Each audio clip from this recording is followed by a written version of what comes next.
Hi,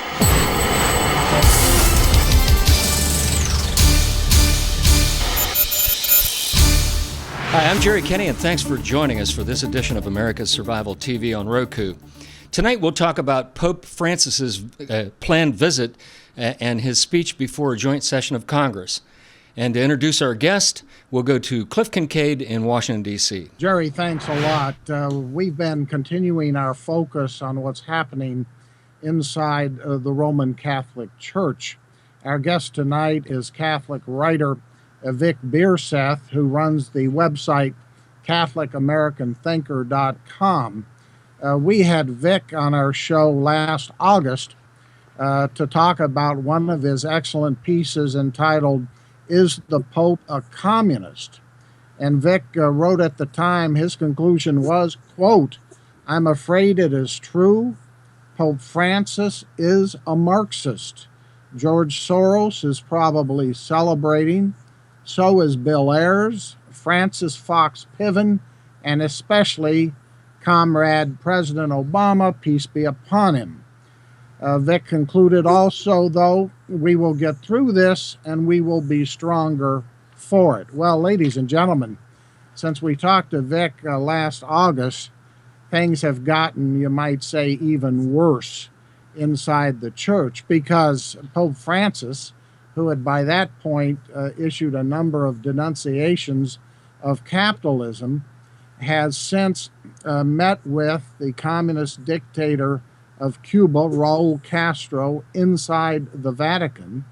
And then he has welcomed into the Vatican as well adherents or advocates of Marxist-oriented liberation theology. And then on top of that, as he gets ready to release a papal encyclical on so-called ecology and climate change, the Vatican has been entertaining various socialists and others, including a noted population control advocate, a pro-abortion advocate by the name of Jeffrey Sachs, right inside the Vatican. To prepare for the release of this encyclical and also Pope Francis's visit to the United States in September. Now, before he comes to the United States, he is scheduled to go to Cuba. And Raul Castro said after meeting with Pope Francis at the Vatican a week or so ago that he's just enthusiastic about this Pope and that he, Raul Castro, may decide to return to the Catholic Church and actually go to the masses that Pope Francis performs in Cuba. There certainly seems to be some common interests here, that Pope Francis has made common cause with the forces of international Marxism. This goes way beyond just a few isolated comments criticizing capitalism. So we're going to be talking about all of this and more. Again, with my guest, we're grateful to have him on the show again, Vic Bierseth. Vic, thanks for coming back on the show with us tonight. Well, I'm very happy to be here. Thank you for having me. Vic, we talked to you before about the dangerous, ominous developments within the church. It seems to have gotten worse, not better. In addition to the controversy over the direction of the Pope, we've got some, it seems, wars breaking out within the U.S. branch of the Roman Catholic Church, especially out in San Francisco. We'll be talking about that as well. What's your assessment of the situation right now? What can be done with this deteriorating situation with the Pope actually working with these forces of international Marxism, population control, and abortion? Well, first, I think we have to recognize that we've been through this before. If you look back through church history, we've had some really, really terrible popes. If you look back, a good example would be Alexander VI. If you look at him, you'd see that, well, he's I think, one person on EWTN once described him as the Pope that Catholics are the least proud of.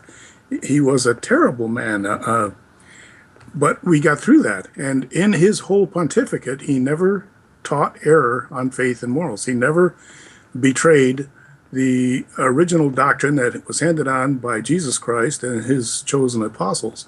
That deposit of faith remains intact, and we've got to. I hate to say it, but I mean it doesn't look like we have a good pope now, as far as the tenets of normal civilization, Western civilization, as we all recognize it, how we get along with each other, and how we recognize liberty and true freedom and the ability to act in our own and our common interest. And a good moral background enables you to do that, to operate not only in your own self-interest, but in the common good. Marxism opposes that. Islam opposes that. These are really kind of barbaric ideologies, if you want to, whatever you want to call them. I mean, people, I'm sure that Islam is considered to be a religion, but it's really kind of false. It's fraudulent. It's not. It's really an ideology of war, of conquest, with the goal of global conquest to turn the whole world, all religions and all governments and all forms of law into subjects of Islam, to be subjected to it, to be either converted to it, to be submissive to it totally, or to be dead. Those are the three options. Now it flies against freedom, it flies against liberty and normal civilization. So does Marxism. It aims at world conquest, or a global end of sovereign nations under one authority, which would have to be a dictatorship. The whole idea of communism, as laid out in the Communist Manifesto and by Marx, is just an impossible pipe dream. It is absolutely impossible. You cannot obtain that kind of egalitarianism where everybody has the same amount of everything. It's just a dream. It is stupid on its face. So the people who propose it are either duped by it or they're in on it. So they're either not the sharpest tack in the box, to put it kindly, or they're evil. And I hate to say that, but I mean, there's an awful lot of people that are in that camp right now, and a whole bunch of them are bishops. Let's talk about that, Vic. I want to reintroduce you to our audience and remind people that they can call in on America's Survival TV. You can pick up the phone right now and call in. Let me give you that number. It's 855-487-2123. Write this number down, ladies and gentlemen. Give us a call with your comments or questions. We're talking about the direction of the Roman Catholic Church. And Vic is right that the Catholic Church has survived some bad popes. But this is a particular point in time where I would argue, as somebody who's written a couple books on the United Nations and the push for world government, that this may really be a tipping point where you have, for the first time, the Roman Catholic Church under this Pope, Pope Francis, joining this campaign for world government. That's what Jeffrey Sachs is all about. In addition to promoting population control and abortion, he's a big advocate of global taxes to punish the West, primarily the United States, for our use of natural resources. His proposed global tax, we've calculated, would amount to, and this is the very least of it, $845 billion on the United States. $845 billion. He has laid these proposals out in his books, The End of Poverty, and then his most recent book titled Commonwealth. Not Commonwealth, Commonwealth. And you get the drift here, that the world, the global community owns all this wealth, and the United States, well, we've been using too much of the world's natural resources. Give us a call, ladies and gentlemen, 855-487-2123. We're talking with Vic Bierseth of CatholicAmericanThinker.com. Go to his website and subscribe to his newsletter. He's a very good writer, and he approaches this from the viewpoint of a regular Catholic in the church who wants to see the church remain true to the teachings of Jesus Christ. Let me give you a little bit more background on Vic. He was born and raised in Detroit, and he served 6 years in the U.S. Army as a radio operator from 1960 to 1966, including with the Foreign Service in Germany and ending with a tour and a half in Vietnam. Now, Vic, as we look at the situation here, do you agree with me? Yeah, okay, the church has survived some bad popes, but do you see a difference here along the lines I'm suggesting, that we're really at a point now in human history where we could see the establishment of a world government financed by global taxes?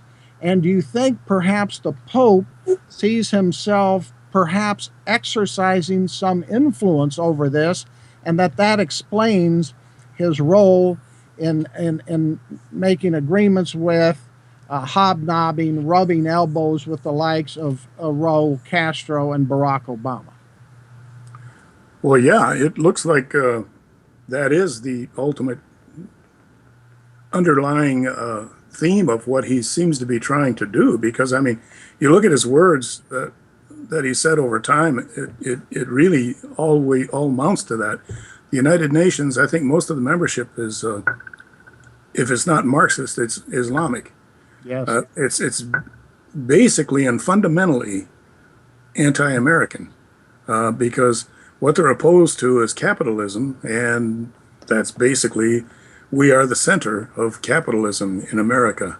So everything that they do is anti-American one way or another.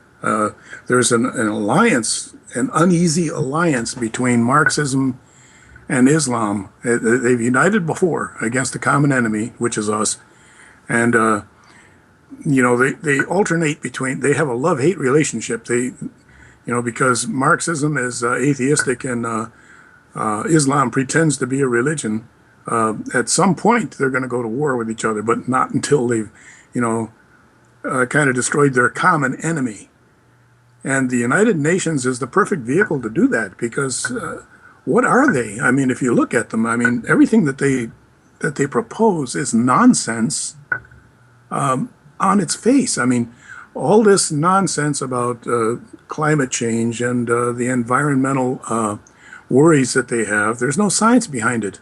No. This is not science, it's scientism. It is a science by consensus. It's a democratic science, or a science by vote. You get a big, long list of scientists who say that the climate is changing, number one, which it is not, at least not in the last 17 years or so. And number two, that is caused by human activity, which it is not. There is no evidence for that whatsoever, not one shred of empirical evidence. All of it is either statistical or based on computer models and surmises, what scientists say, or they use verbiage that along the lines of scientists believe today, or they think today, or it is thought that. Well, that's not science. There are no scientific evidences. There have been no methodology applied to it, no scientific method attached to it at all. It's just a bunch of blather, and the ulterior motive is to get money from us to wreck our economy, and they pretend that they're going to do something. They're going to change the weather, or they're going to change the climate or whatever, but they're not going to do that. On the other hand, sometimes they claim that they're going to redistribute it. They don't do that either. I mean, they're just getting the money and using it to grow the government, and that's the biggest government in the world. What do they do for a living? How many billions and trillions of dollars do they take in from us and all the other countries, and what do they do for it? I mean, anytime war breaks out, let me ask you this, Vic. Sorry to interrupt, but I wanted to get your thoughts on this too. I came to Washington in the summer of '78. I was here during the 1980s, during the Reagan administration, as Ronald Reagan fought the forces of Soviet communism. He worked with John Paul II, now St. John Paul II, not only against communism, but against the population control movement that was working through the United Nations. Reagan was very much pro-life, and of course, so was the Polish Pope John Paul II. Uh, yet it seems to me, as I put it in an article this week, that Pope Francis has completely reversed this outlook, that he's working with the same forces that Ronald Reagan and John Paul II were against. I'm talking about primarily international Marxism, but also the population control movement as represented by Jeffrey Sachs, who's now a Vatican advisor, has been brought into the Vatican itself. Now, yeah, we can say, okay, this is just another bad pope and hopefully and prayerfully will survive. But I can't remember if we discussed this when you were on our show last August, but I've talked to a number of people over the last several months who continue to be concerned about how Pope Francis took power in the Vatican and how Pope Benedict, who was John Paul II's successor and who in fact was his advisor and then succeeded him as Pope, how Pope Benedict was, people say, forced out to make way for Bergoglio, now Pope Francis, citing, quote, health reasons. Did you ever buy that explanation, health reasons?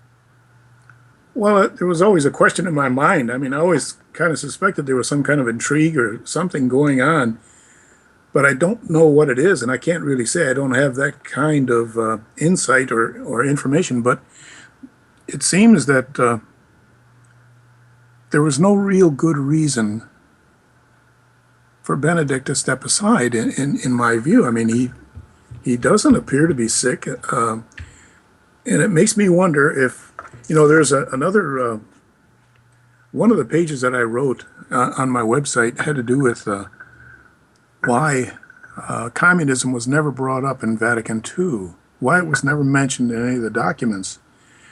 And looking back at all of that, in that time, it kind of looks like there were possibly some negotiations, secret negotiations going on behind the scenes that none of us are privy to, and maybe we never will be, between the Pope and the Communist Party in Russia, or the internet, or common term, the International Communist Party. Yes. And maybe they had something on the Pope. Maybe the Pope had something on them. Maybe he was trying to negotiate for some Catholics that were behind the Iron Curtain. Well, there is no Iron Curtain anymore, but we don't know what things were going on, but it looks like there was some kind of deal, and that some of these communist forces, perhaps since Paul VI, have been in the Vatican.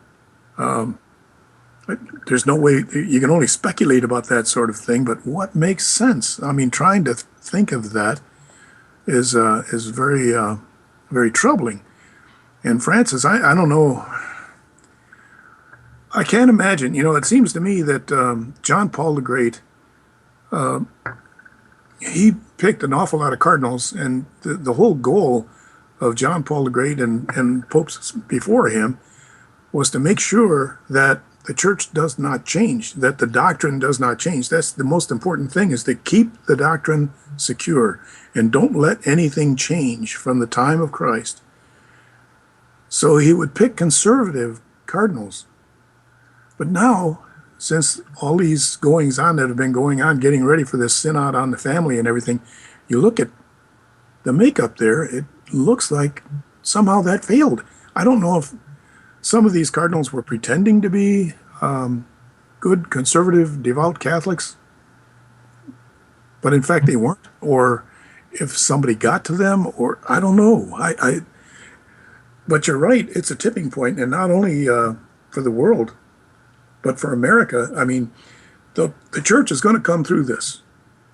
We have it on the best authority that the gates of hell will not prevail against it, but America may not. Yeah. America is in a very bad way right now. The whole world is against us, and we have a leader that's also against us. He's not doing anything to defend us. In fact, he's making the situation worse. He's aggravating it on all fronts. He's aggravating the economy. He's destroying jobs. He's alienating people against the police, against the local police. He's destroying our relationships with our allies. He's making kissy face with our worst enemies, ensuring that Iran, for instance, is going to get nuclear weapons.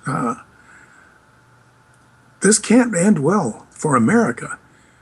The church is in real trouble everywhere that you look, and I know it's going to come out of it, but I don't know what it's going to look like or how big it's going to be when this all shakes out. And as you point out, whether the United States comes out of it, and you talk about kissy face with our enemies, between Obama and our enemies, but in terms of kissy face, I mentioned the Pope and Raul Castro, but Yeah, I didn't mention Mahmoud Abbas, the right. PLO, the Palestinian Authority, who was trained by the KGB in Moscow, being welcomed into the Vatican last week. The Vatican recognizing a so-called state of Palestine, which really doesn't exist, but which could, if it does take effect, could be a mortal threat to the existence of Israel. Very dangerous things happening in combination, not only from Obama here in Washington, D.C., but from the Vatican in Rome. Again, our number, ladies and gentlemen, if you have some comments or questions, 855-487-2123. I do want to go to my co-host Jerry Kenny in a minute, but we're talking with Vic Bierseth of Catholic American Thinker. It's a great newsletter, a conservative perspective on what's happening in the world, in the United States, and in Rome. It's CatholicAmericanThinker.com is the website. Vic, from your perspective as well, in your own church, do you find yourself to be sort of a voice in the wilderness, or do you find other members of the church where you go agreeing with you, being very concerned, or do they just think, well, this is all going to work out, and the Pope's not going to really change any fundamental teachings, and we'll be all right in the end? Well, my own the parish that I attend is a very good parish, but I find an awful lot. I have to, with the parishioners, I have to bite my tongue a great deal. The ones who come out to the pro-life events and everything, that's another story. But that's a small minority. Most of the parishioners, I'm on the parish council, and I don't openly speak my mind, especially on moral issues, among even them. I do feel constrained, and I kind of have a feeling that's universal. It's all over. There are some extremely conservative churches. Unfortunately, I don't live near one. There's one in Detroit, Assumption Grotto, that if we ever move back to Michigan, that's where we're going to go. There, I think anyone could speak their mind on Catholic issues and Catholic doctrine and spell it out in black and white. This is what the church says, and this is what I'm going to do, and this is what everybody should do. And if you don't do this, or if you do that, you should be admonished. The big problem today is we have bishops and priests and deacons who do not admonish sin. They won't do it. They're pretty good at teaching the faith, but they teach it in a bland, kind of blended way that they don't want to insult anybody. They're very politically correct, and it's kind of heavy on the mercy and light on the admonishment. There is no mercy if you don't repent. If you continue in your sin, you're damned. That's just black and white. There are no shades of gray in many of these areas, especially the areas that are most accepted by a majority of bishops that we can see today, beginning with Dolan in New York, from sodomy right on down the line to and going through Marxism. That just blows my mind. It's what out there is more anti-Catholic than Marxism? Who was more anti-Christian than Karl Marx or any of his followers? What's And I'm sure, Vic, you're familiar with the fact that Cardinal Dolan up in New York, he's pushing for sainthood for Dorothy Day, yes, indeed. who is a vigorous promoter of socialism and Marxism. And he's opposing the sainthood of Fulton J. Sheen. Yeah, wow. What can I say? I mean, that says it all right there.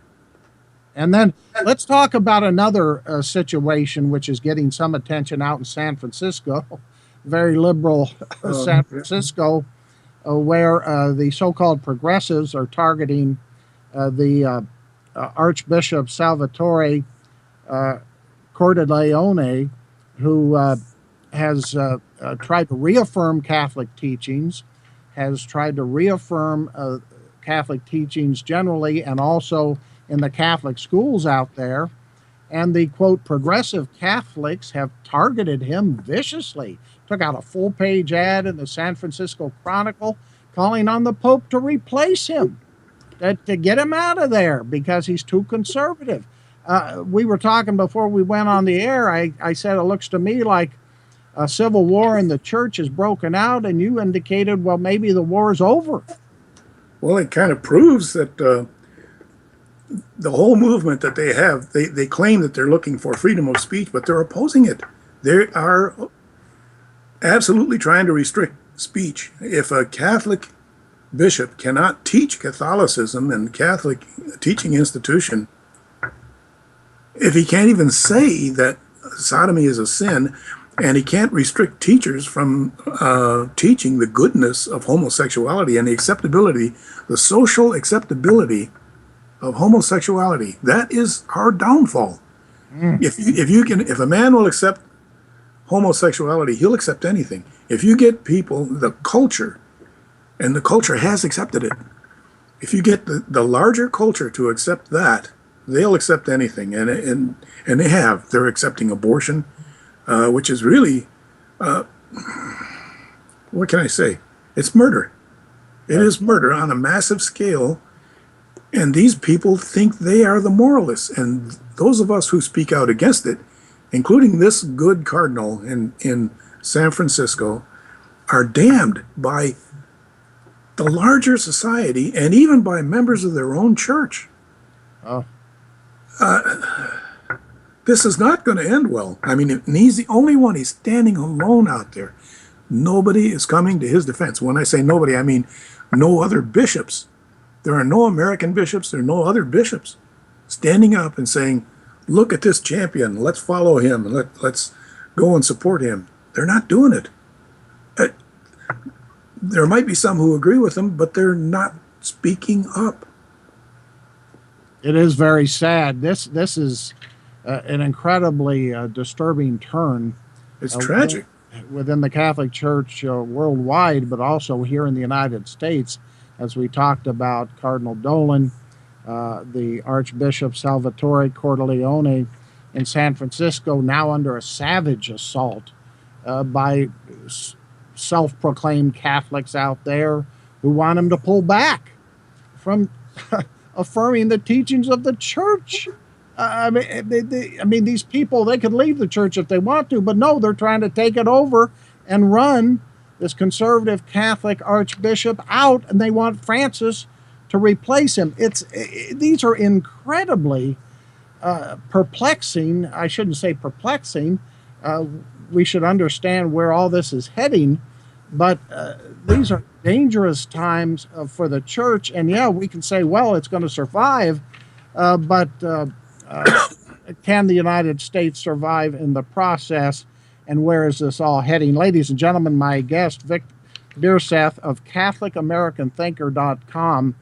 Get his newsletter because he'll keep you informed about this. And I should add at this point, we have our own website, religiousleftexposed.com, where you can go for a lot of information reports. We have videos up there documenting what's happening within the church going back many, many, many years. And it's always been disturbing, but now we see these forces really going beyond international Marxism. These are forces of population control, abortion on demand.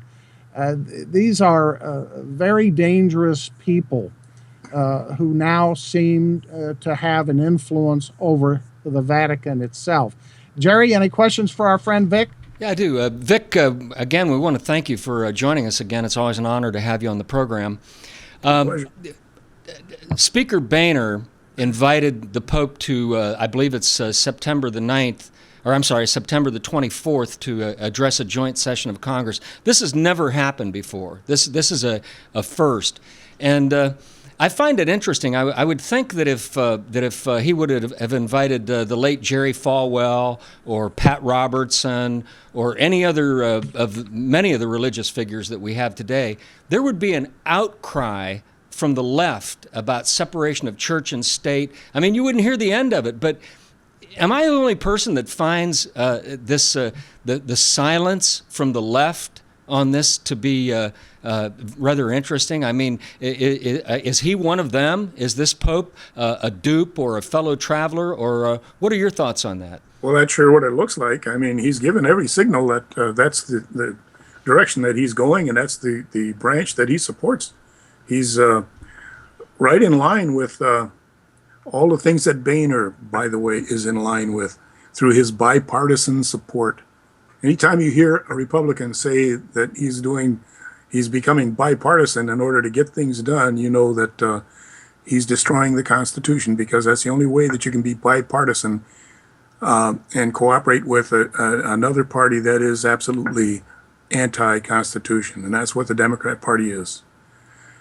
And when the Pope comes and speaks there, he's going to probably reveal all the things that we've been seeing so far. He's right down the line as far as the environment, as far as the climate, as far as carbon taxes and all of these things that would be destructive of us and not help anybody else, and not do a thing for the climate and not do a thing for any of the things it's supposed to do for.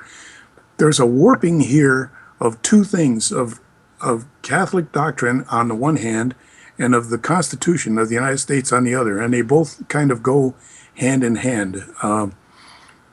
This distortion of Catholic doctrine by liberal Catholics, showing that it's kind of okay to have homosexuals coming to communion and people living in adulterous relationships or cohabiting, or divorced and remarrieds coming to communion, and all of this sort of thing. And on the other hand, with the Constitution, we have all of this movement towards what's labeled as hate speech and hate laws, which really on their face are unconstitutional. They fly in the face of freedom of speech, freedom of the press, freedom of religion. If a Catholic can't even speak of his own faith and condemn sin as sin, and that's considered to be hate speech, if you can speak out against abortion, and politicians and pundits and comedians and celebrities will call you a hater, or even if someone actually commits a crime is a crime. But if he commits a crime and then someone says, yeah, but he hated someone, it's a hate crime. How do you even determine? Is there such a thing as a love crime? I mean, these things, they're distorting the law and they're distorting the Constitution. They're using the Constitution against itself. And the clerics are using the doctrine of the church against itself by gross misinterpretation on social justice issues, liberation theology, and all of this stuff that has crept in and taken over, and to where it's dominating in an awful lot of dioceses. Maybe it looks like maybe a majority of dioceses. I know a long time ago. Let me add this, Vic, if I could. Sorry to interrupt, but I wanted to get in on this because I think Jerry's question is a good one, and it gets to the heart of not only the fact that the Pope is going to speak to Congress, but what he's going to say. And as you suggest, Vic, and I agree with you, this is going to be a time after his encyclical on climate change where he's going to visit the United States. He's probably going to plug a new so-called climate change agreement that they're going to hammer out in Paris in December. And he's going to say, we need to do this for justice. We need to do this to help the planet. We need to do this to help the poor people. But the irony is that they're going to hurt the poor with this approach. The United States has done more to pull people out of poverty than any country on the face of the globe.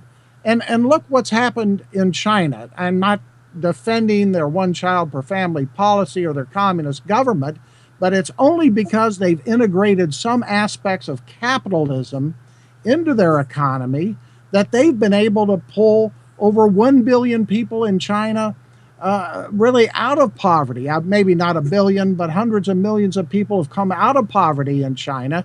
Certainly they've got some problems with environmental pollution over there, but it's been capitalism that's pulled people out of poverty there and around the world. And yet the Pope's going to come here and pretend by extracting hundreds of billions of dollars out of the United States in the form of global taxes to subsidize some new world government, that he's going to help the poor. I mean, it makes me think either, let's get to the heart of it, Vic. Is this Pope just a dupe? Is he ignorant? Or is he in on it? Well, that was the question I was hoping you would answer, because I'm on the fence about that. It's one or the other. I mean, can he be? It's hard to imagine that a man that rises to that level in among the princes of the church could be stupid. It's hard to believe, but at the same time, it's hard to believe that he's evil, that he could be so evil as to subvert the whole faith from the top. But look at the times we're in. Look at the president we have. We have a Marxist Islamic president. Yeah. I mean, both of those are antithetical to the Constitution and to Christianity. I mean, it's the polar opposite of what the country is founded on. This was founded as a Christian nation by men raised in Christian denominations. I mean, whatever they may have been. Many of them at the time of the founding were dabbling in deism and what have you, but all of them were raised mostly in Protestant households under strict rules of Protestantism, under the rules of Western civilization, the Ten Commandments and the Beatitudes, and right on down the line, all the things that Christ taught. That's what they learned. The book they read the most in their formative years was the Bible. That's where they learned to read and to read out loud. That was their formative education, and that background, that moral background, is what created the nation, what gave them the ideas of life, liberty, the pursuit of happiness, and equality of all men before the law. That's unique in all the world. No other country is based on pure law. Every other country is based on the rule of man, where a man either makes the law or is the law, represents the law in his person as a king or a dictator. Only America is a nation of laws, and the law was concretized in the Constitution. It's spelled out in more detail, all the freedoms that are listed there: religion, speech, trial by jury, proof of guilt, and all of these things that are guaranteed in the Constitution. They protect us from the government. The government is restrained. We are freed by the law. We are the sovereign citizens. That's unique. And let me only add this. Very well said. And I'm sorry to interrupt, Jerry. I want to throw it back to you. But I did this column this week about this character, Jeffrey Sachs. He wrote an article in the Jesuit Catholic publication America, in which he's been in the Vatican. He's on the inside, incredibly. But he wrote this article for the Jesuit publication America, in which he says when the Pope comes to the United States in September, he's going to lay the groundwork for this climate change agreement based on his own encyclical. And he said, this is Jeffrey Sachs speaking, and I want to quote this directly because it was so frightening to me. He said, the Pope is going to take head on the American idea that proclaiming the path to happiness lies in the exercise of our God-given rights, life, liberty, and the pursuit of happiness. Sachs says that American idea is going to be taken head on, challenged head on by the Pope, because the Pope wants to influence or emphasize things like justice and charity. And of course, we're all for justice and charity. But this idea, as Sachs puts it, that the Pope's going to take on the American idea as embodied in our Declaration of Independence of life, liberty, and the pursuit of happiness, as if that's too narrow and that's too selfish, is extraordinary to me. This is a frontal assault on what you just described, Vic, the very foundation of our country, not only the Constitution, but our other founding document, a real founding document, the Declaration of Independence. What do you think, Jerry? I'm just wondering if Boehner, in his mind, is thinking that, well, maybe by allowing the Pope to come in, or inviting the Pope to come in, rather, that this will be kind of like an outreach by the Republicans to the Hispanics in the country, the growing Hispanic population, especially the new arrivals from South America, and and to look on it.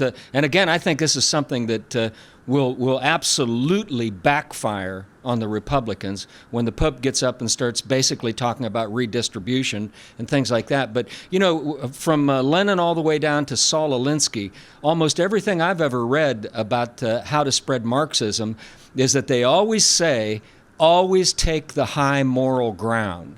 No matter what you're doing, if you're executing people or whatever, you claim the high moral ground. Well, what could be a higher moral authority than the Pope? And so do you think that this has the opportunity for this thing to backfire and blow up in the face of the Republicans if the Pope gets up there and starts talking about redistribution? Oh, absolutely. I think you're right, Jerry. I hadn't thought of that, but as far as Boehner's motivation for doing this, that he's hoping to get the Hispanic vote, I hadn't considered that, but I bet you're right.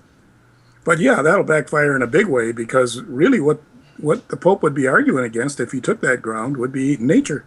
He'd be arguing against nature, because that is the natural law. That is the law of God. The inalienable rights in the Declaration are talking about those rights from God of equality, liberty, life, liberty, and the pursuit of happiness, which really translates to private property. Yeah. Pursuit of happiness means the ability to prosper from the work of my own hands and to profit from that, which means I get something, I possess something, and I can gather more of it. I can sell it, I can keep it in the form of money, or I can keep it in the form of the thing, whatever it is. If I'm a shoemaker, I can make more shoes than I need and sell some. And the proceeds of that are my property. That's private property. That is wealth. And what Marxism is against is wealth.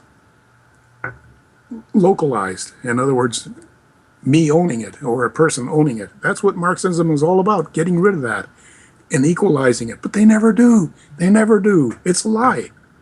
The whole thing is a sham. I mean, really what they're after is dictatorship. That's what the whole thing is driving toward. It's all a subterfuge. It's all shadows and mirrors and smoke screens. They're pretending to be just. They're not just. Yeah. They're after dictatorship, and so is Islam, really. And what is a caliph? All a caliph is a dictator. And you get down to it, that's what Muhammad was. That's what Saladin was. That's what Suleiman the Magnificent was. And that's what this bozo in Iran is right now. Yeah. He's a dictator. He says he is the law. He makes the law, and everybody does what he says, or he kills them. It was the same with Stalin. It was the same with Lenin before Stalin. It's the same today with the Castro brothers. Yeah. They're dictators. They call themselves communists, but communism never existed. Not as Marx described it. It's impossible. It can't work. Communism does not exist. There's all different kinds of socialisms and progressivism and all this, democratic socialism and all this stuff, but there's no such thing as communism, never will be. But they all call themselves communist. The name of their party is the Communist Party. It's the International Communist Party. The name of Stalin's party was Communist Party, but they weren't communist. They're a dictatorship with a pyramid. Well, and I would only add, in line with what Jerry said, I think his point is a good one about how this whole thing is going to backfire on the Republicans, especially because, as we anticipated, the Pope's going to endorse Obama's climate change deal that's going to be hammered out in Paris in December. But it's also going to backfire, Jerry, I think, even if Boehner intends it that way to reach out to Hispanics because the Pope comes from Argentina. I think what the Pope will do, as well as plug a climate change agreement during his speech to Congress in September, he's going to call on the Republicans to grant amnesty to him. He's going to say, well, in the name of justice and mercy, let's open the borders, let these people in. That's Obama's policy. So that's going to, and what's going to happen if, as you put it, Jerry, the Pope being the supreme moral authority in the world, if not only he puts his rubber stamp on a climate change agreement, but says to the Republicans straight out, you've got to support amnesty if you're going to be taking the high moral ground. We have to show mercy and justice to these illegals flooding across the border. And of course, you and I know, we all know, Vic, that most of these illegals are going to come over and vote for the Democrats. And so this may be the last vestige of the Republicans surviving in the two-party system if they go down that road. What do you think, Jerry? Cliff, I couldn't agree with you more, and I think that again, I don't want to get too much into the politics of it, but there are so many different levels that are going on here, and I think it's a dream come true, whether the Pope is a Marxist or a fellow traveler or a dupe or whatever he is. He sure is saying all the right things that the Marxists want to hear. And again, I go back to my original point that I made. Why are not the people on the left that are so opposed to church and state, that they want such a wall between church and state? Where's the outrage that the Pope is going to address a joint session of Congress if he isn't one of their guys? Yep. I think that's exactly right. Now, technically, they might be able to argue, well, the Pope represents technically a country which has a certain status at the United Nations, and the Pope has a Secretary of State. But I still think, Jerry, your point is well taken, which of course raises the question, as you initially raised it here, what is Boehner thinking? What is going through the House Speaker's mind? Is it, as Vic indicated, some effort at giving the Pope a moral platform before Congress, an exercise in bipartisanship for him thinking, well, this is going to be a move, letting the Pope come address the Congress, that everybody's going to applaud. Democrats, Republicans, everybody's going to applaud. But when you look at it objectively, Vic, it's a big trap. Really? And I wonder myself if the Pope realizes the danger he's putting himself in by getting up close and personal with Islam. The Vatican could be in real danger here, and he could be in real personal danger, and I'm not sure where his head is. I hate to say these things. But they will kill him if they get the opportunity, and they'll make the opportunity. They'll take the opportunity. They'll go there, or they'll go where he is. And he's being, can he be that naive? I just don't. He doesn't seem to be that concerned about his personal safety. Well, I can see, an awful lot of popes like John Paul the Great was courageous to the extreme. He walked right into Cuba, into Poland while it was still communist, and all these other countries. And he wasn't afraid to die, and most popes aren't. Most popes have died. They've been martyred, and there will always be another one. So if this one dies, there will be another one. But I wonder if he realizes the threat to the papacy and to the Vatican itself. If Islam gets unleashed any more than it already is, and it looks like it is taking off here, they have the Vatican in their sights. Well, wouldn't it be so, just to in the few minutes we have left, Vic, wouldn't it be so great if we had a pope who would rally the world against the forces of totalitarianism, whether Another they John be, Pope. Marxist or Islamic, and just like Pope John Paul II did, rally the world against the population control movement. I remember I covered it. Pope John Paul II referred to, I think it was the 1994 UN Population Control Conference in Cairo, as the snare of the devil.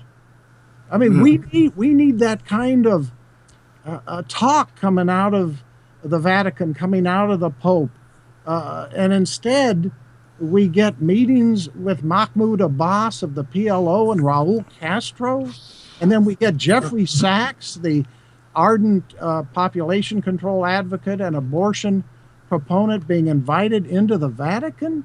I don't know if this is where you were trying to go with the comments about the Pope, but it's almost as if the Pope is trying to do kissy face or make nice with all these evil movements out there, as if he thinks he can play ball with them, that they're going to support him somehow. They're going to make him the head of this, or the religious head of an emerging world government. But like you, Vic, I don't think the radical Islamic terrorists are ever going to stand for that. They're not. No. That's when you're going to have the fight to the finish, and somebody's going to pay in blood. Oh, yeah.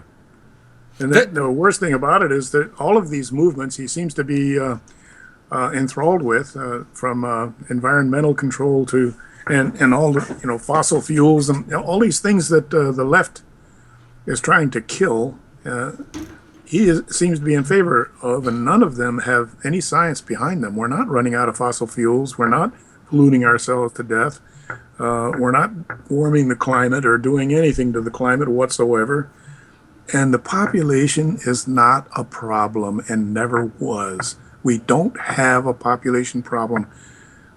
Science itself proves it. Simple mathematics proves it. Yes. I mean, if England has a higher population density than China, that tells you something. There's something wrong with China, not with England. If Hong Kong has a higher population density per square mile than Bangladesh, there's something wrong with the government of Bangladesh. Yeah. Yeah. Hong Kong has no trouble feeding its people. In fact, it's the economic giant of the Pacific. Hong Kong is fantastic, and they're just example after example after example. If you take population, the number of people per square mile, country by country, and examine them, you find out that all the places that have starvation and problems of so-called population problems, like India and what have you, they have problems with government. There's too much bureaucracy. There's too much government control. There's not enough liberty. If you free people, they will feed themselves.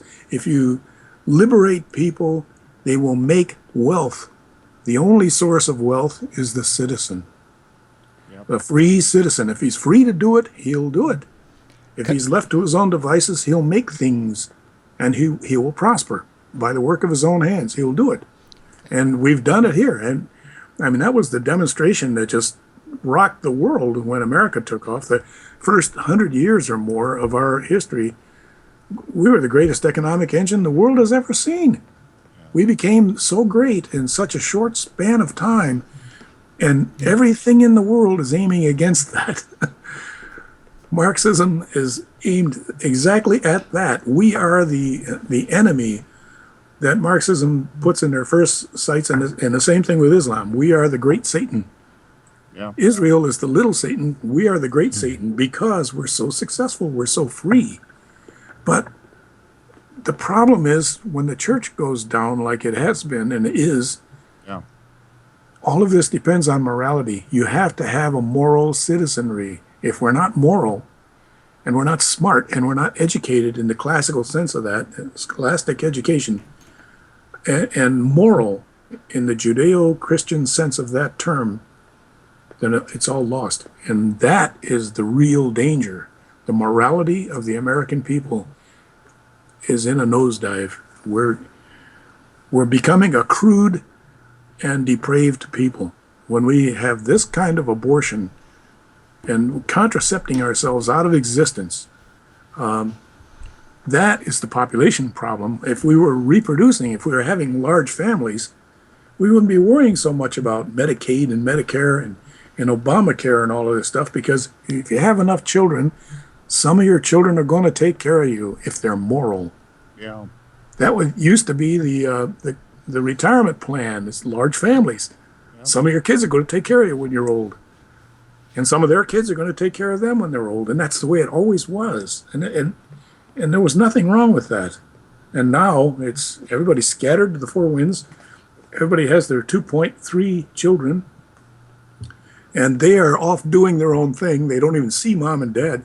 Nobody even eats at a common dinner table anymore. The family is breaking down. It's broken down. The black family is gone. The white family is right behind them. Very well said, Vic.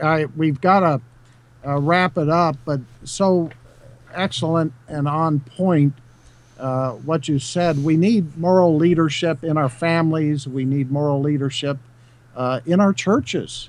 Yeah, and in our government. You're right. This system won't function correctly unless we have a moral citizenry, and I believe we have to take back our churches. That's one of the lessons of what we see happening today. Get involved in your local parish. Get involved in your local church. Talk to your priest about this. In my case, I've said it before, my wife and I do not contribute any funds at all in the collection plate on Sunday that goes to the Catholic Church bureaucracy in Washington, and certainly not in Rome. We make sure the money stays locally with our local church and for the local poor. These bureaucracies have become so corrupt. Look, I respect the leaders of the church, but I'm not going to support them financially if they continue to lead us down this road to ruin. Vic Bierseth, thanks for spending all this time with us. And ladies and gentlemen, again, go to CatholicAmericanThinker.com to sign up for his excellent newsletter. Vic, good luck to you. Thanks so much. Thank you. God bless. We'll be back again next Wednesday night at 9 o'clock Eastern Time for another edition of America's Survival TV on Roku. Thanks for watching.